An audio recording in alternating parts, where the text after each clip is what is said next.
Se puede acertar bastante a menudo, ¿eh? Y aún así, acabar en la más absoluta ruina. Y no es una paradoja, ni es mala suerte.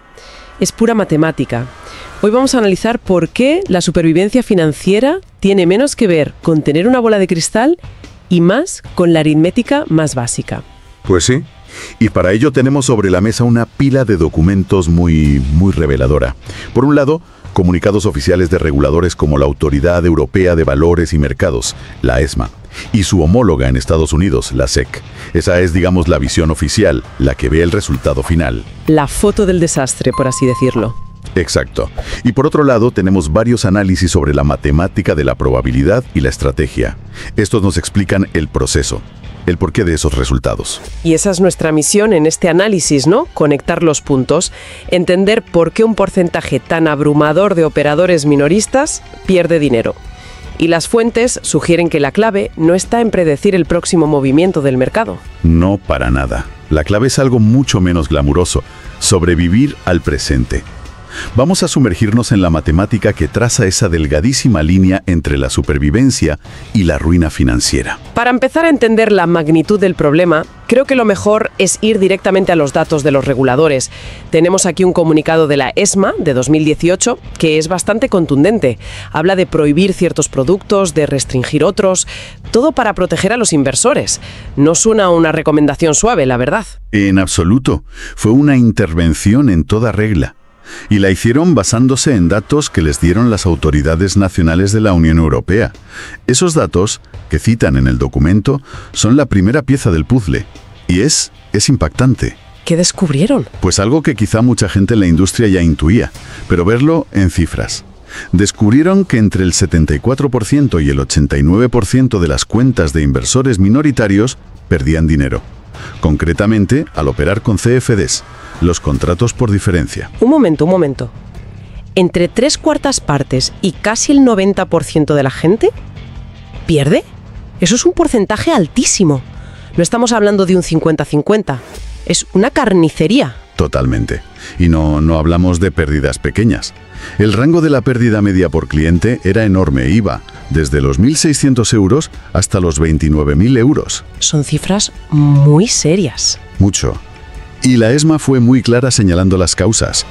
Apuntan a una combinación de factores: la propia complejidad de los productos, la falta de transparencia, un apalancamiento excesivo, que es un multiplicador de pérdidas brutal, y en algunos casos, como las opciones binarias, un conflicto de intereses estructural. ¿A qué te refieres con eso? A que el proveedor gana cuando el cliente pierde. El sistema está diseñado así. O sea que el sistema en sí mismo ya está inclinado en contra del inversor particular. ¿Y esto es solo un problema europeo? No, ¿qué va? Es un fenómeno global. Si nos vamos a Estados Unidos, la SEC publica un boletín sobre day trading que dice prácticamente lo mismo. Lo describe como un trabajo a tiempo completo, no como un hobby. Y dice que es extremadamente estresante y arriesgado. Vale, el tono es el mismo. Pero es que luego añade la frase definitiva: la mayoría de los day traders sufren pérdidas financieras graves en sus primeros meses de actividad. Fíjate que no dice algunos, dice la mayoría. El patrón es idéntico. Está bien, el mensaje de los reguladores es inequívoco. Es un campo minado. Pero en las fuentes se repite mucho la palabra ruina. Y me da la sensación de que no se refieren simplemente a que el saldo de la cuenta llegue a cero. El concepto parece más profundo. Has dado en el clavo. Entender esto es fundamental. La ruina no es un evento único, es un proceso. Uno de los análisis visuales que tenemos lo desglosa de una forma brillante en 3 niveles. 3 niveles de ruina que son mucho más realistas. Y el primero, de hecho, ni siquiera es financiero. ¿Cómo que no es financiero? Es el daño psicológico. Ocurre con una pérdida relativamente pequeña, en torno a un 30% del capital. En ese punto la química del cerebro cambia. El miedo, el pánico, se apoderan del operador. ¿Y abandona su plan, me imagino? Totalmente. Abandona la estrategia, el análisis racional, y empieza a tomar decisiones puramente emocionales, a menudo para recuperar rápido lo que ha perdido. Es el punto donde el operador se convierte en su peor enemigo. Claro, y supongo que esas decisiones emocionales solo aceleran la caída hacia el siguiente nivel. Exacto. El segundo nivel es la barrera matemática. Y este es un punto de no retorno para la mayoría. Ocurre alrededor del 50% de pérdida. Uno de los gráficos que manejamos lo llama, de forma muy gráfica, el abismo matemático de las pérdidas. El abismo matemático. Suena imponente. Lo es, porque la aritmética de la recuperación es brutal y sobre todo muy poco intuitiva. Espera, déjame adivinar. Mi intuición me dice que si pierdo el 50%, necesito una ganancia del 50% para recuperarme. Pero supongo que no es tan simple. Tu intuición, como la de casi todo el mundo, te engaña. Piénsalo. Si tienes 100 y pierdes el 50%, te quedas con 50. Para volver a 100 desde 50 necesitas ganar otros 50. Y 50 es el 100% de tu capital restante. ¡Wow! Necesitas duplicar la cuenta. Exacto. Una pérdida del 50% requiere una ganancia del 100% solo para volver al punto de partida. Y la escala es terrorífica. Una pérdida del 90% necesita una ganancia del 900%. Las pérdidas son geométricas, van en tu contra.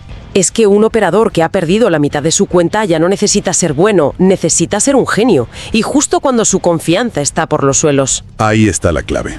Es un abismo, sin duda.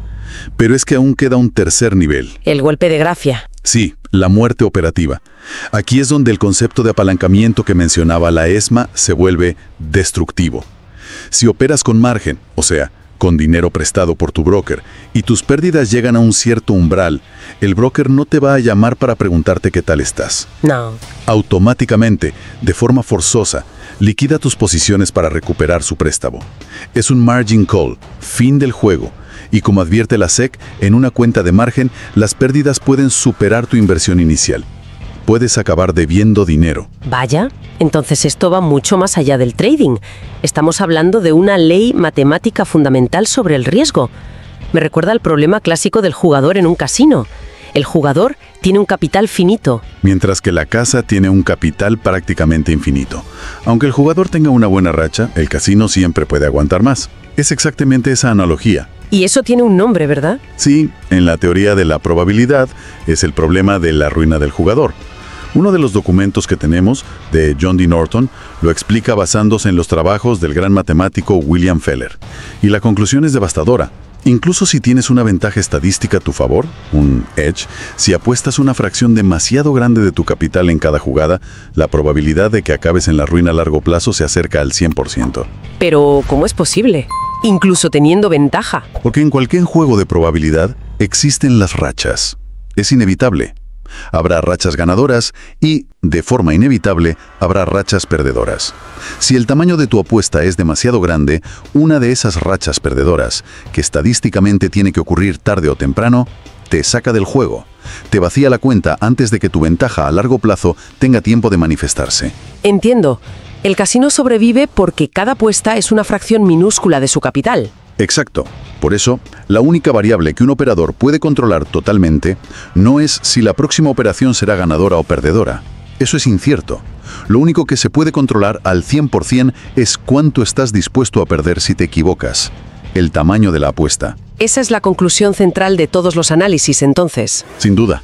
Es el único control real sobre el resultado a largo plazo. De hecho, los documentos lo ilustran con una comparación numérica que es, yo diría, la idea más importante de toda nuestra conversación. Comparan dos escenarios. Escenario A, un operador que arriesga un 1% de su capital por operación. Parece una cifra conservadora, muy razonable. Lo es, y la matemática lo demuestra. Para perder el 50% de su cuenta, ese abismo del que hablábamos, necesitaría sufrir 69 pérdidas consecutivas. ¿69? ¿69? Piénsalo, fallar 69 veces seguidas.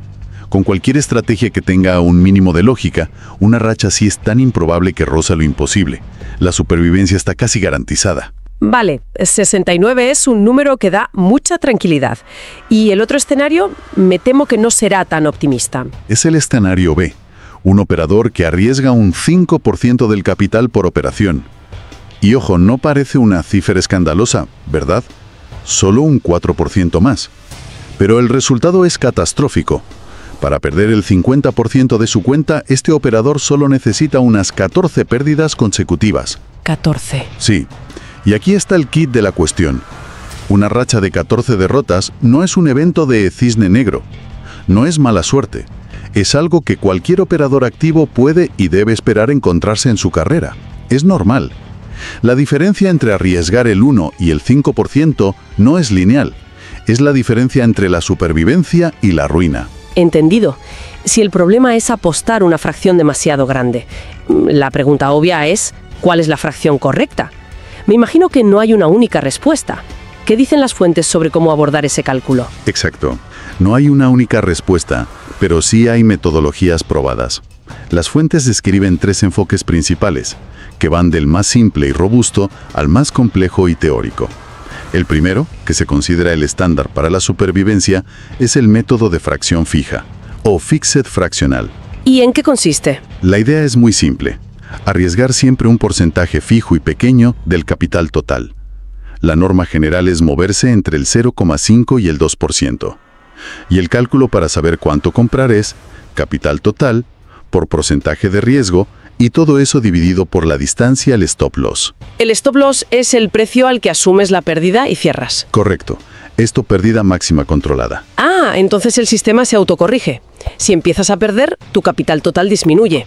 Y el 1% que arriesgas en la siguiente operación es una cantidad de dinero menor. Es como un freno de seguridad automático. Lo has descrito perfectamente. Es un sistema anti-martingala. Te obliga a reducir tu exposición en las malas rachas y al revés, si ganas, tu capital crece y el 1% representa un poco más de dinero. Protege el capital. Es el objetivo número 1. Tiene toda la lógica del mundo. ¿Y el segundo método? Es una evolución del primero. Es dimensionar la posición basándose en la volatilidad. Es más dinámico. La idea es que si el mercado está muy volátil, los movimientos son más bruscos, así que los stop loss lógicos tienen que estar más lejos. Claro, para que no te saque el simple ruido. Justo. Y para mantener el mismo porcentaje de riesgo, si tu stop loss está más lejos, el tamaño de tu posición tiene que ser más pequeño, y viceversa. En mercados tranquilos, puedes permitirte posiciones algo mayores. Es un ajuste inteligente. Entendido. Y el tercero es el más famoso, casi mítico, el criterio de Kelly. Siempre se oye hablar de él con una mezcla de admiración y miedo. Y con razón. El criterio de Kelly, desarrollado en 1956 por J.L. Kelly en los Bell Labs, ni siquiera nació en el mundo de las finanzas, sino en la teoría de la información. Su promesa es la más seductora de todas. Te da una fórmula matemática para saber qué porcentaje exacto de tu capital debes apostar para maximizar el crecimiento exponencial de ese capital a largo plazo. Maximizar el crecimiento. Suena a la fórmula mágica que todo el mundo busca. Pero, si es tan bueno, ¿por qué ese miedo? ¿Cuál es el truco? El truco es que el criterio de Kelly es una espada de doble filo y muy afilada. Un documento que tenemos de McLean, Thorpe y Ziemba, que son leyendas en este campo, lo califica de malo para el corto plazo. La fórmula de Kelly necesita que conozcas con precisión tu probabilidad de ganar y tu ratio de ganancia frente a pérdida. Y la gente, suele ser demasiado optimista al estimar eso. Y si te equivocas en las estimaciones, los resultados pueden ser desastrosos. Exacto. El primer gran peligro es la volatilidad extrema. Usar la fracción que te da la fórmula, lo que se llama Kelly completo, puede sugerir apuestas enormes. Hablamos del 20 o 30% del capital. Eso genera unas oscilaciones en la cuenta que son psicológicamente insoportables. Puede sufrir caídas del 50% o más, lo que nos devuelve a los niveles de ruina que comentábamos. El daño psicológico, la barrera matemática... Exacto. Y el segundo peligro es lo que uno de los gráficos llama el precipicio del sobreapalancamiento. El precipicio del sobreapalancamiento. Suena fatal. Y lo es. Y es una idea fascinante y muy antiintuitiva. La fórmula te da el punto óptimo de crecimiento. Si apuestas más que esa fracción, tu tasa de crecimiento a largo plazo no aumenta, sino que disminuye. ¿Cómo? Sí, y aquí viene el dato increíble. Si apuestas el doble de la fracción de Kelly, tu tasa de crecimiento esperada a largo plazo cae a 0. Arriesgas una cantidad de dinero gigantesca para a la larga no ganar nada. Te despeñas por el precipicio. Entonces, ¿cuál es la solución práctica? Simplemente no se usa. Se usa, pero con una modificación crucial. Los profesionales casi nunca usan el Kelly completo. Usan lo que se conoce como Kelly fraccional. Calculan la fracción óptima y luego apuestan la mitad, medio Kelly, o un cuarto de Kelly. Sacrifican conscientemente potencial de crecimiento a cambio de una reducción masiva de riesgo. Es un intercambio. Renuncias a un poco de beneficio por mucha más seguridad. Un intercambio espectacularmente bueno. Por ejemplo, medio Kelly ofrece el 75% del crecimiento del Kelly completo, pero con solo el 25% de la varianza. Vale mucho la pena. ¿Entendido? Es una herramienta muy potente, pero que hay que manejar con extremo cuidado. Para ir cerrando el círculo, los documentos también identifican algunas creencias populares, casi mantras del mundillo, que a la luz de todo esto son auténtico veneno. Sí, los llaman mitos tóxicos que aceleran la ruina, y es vital desenmascararlos. El primero y más común, promediar a la baja. La idea de comprar más de un activo a medida que su precio cae. Suena lógico, como comprar en rebajas. Pero intuyo que la matemática dice otra cosa. Está reforzando un error, ¿no? Exacto. Desde una perspectiva de gestión del riesgo es una locura. Estás aumentando exponencialmente tu exposición y el tamaño de tu posición justo cuando el mercado te está diciendo con cada céntimo que cae que te has equivocado. Es como doblar la apuesta en una mano de póker que sabes que es perdedora. El segundo mito parece de sentido común. Seguir consejos de expertos o hot tips. La propia SEC advierte sobre esto. Cuando sigues un consejo de un tercero, operas a ciegas. No conoces la ventaja estadística real de esa idea, si es que la tiene. No puedes calcular tu riesgo. Y sobre todo, desconoces los incentivos de quien te da el consejo. Y el tercero es más sutil. Reducir el stop loss para poder operar con un tamaño mayor. Este es un autoengaño peligrosísimo. El operador piensa, bueno, si pongo mi salida más cerca, el riesgo en euros es menor, así que la fórmula me permite comprar más acciones. Pero la realidad es que al acercar tanto el stop, aumentas drásticamente la probabilidad de que te saquen de la operación por el ruido normal del mercado. Estás cambiando las reglas del juego en tu contra, solo para satisfacer el deseo de apostar más grande. Es un círculo vicioso. Entonces, si tuviéramos que destilar toda esta información en una especie de lista de verificación, un manual de supervivencia, ¿cuáles serían los puntos clave? Si conectamos todos los puntos, las fuentes nos dejan una lista de acciones muy concreta. Primero, define tu punto de ruina personal antes de empezar. Un menos 30%, un menos 50%. Un punto donde te detienes por completo y reevalúas. Un interruptor de emergencia. Eso es. Segundo, fija tu riesgo máximo por operación, entre el 0,5 y el 2%. Nunca más. Tercero, calcula el tamaño de cada posición técnicamente, con la fórmula de fracción fija, no por un pálpito. Cuarto, ajusta por volatilidad. Si el mercado está agitado, reduce el tamaño. Sé más conservadora. Tiene sentido. Quinto, vigila siempre el margen. Asegúrate de tener liquidez de sobra para evitar una liquidación forzosa. Y sexto, y solo si tienes un sistema con estadísticas probadas y fiables, considera usar Kelly fraccional. Medio Kelly, un cuarto de Kelly. Y nunca, bajo ninguna circunstancia, el Kelly completo. Una de las diapositivas lo resume de forma brillante. El mercado tiene bolsillos infinitos. Tú no. La única forma de ganar a largo plazo es asegurarte de que sigues viva mañana para poder hacer la siguiente operación.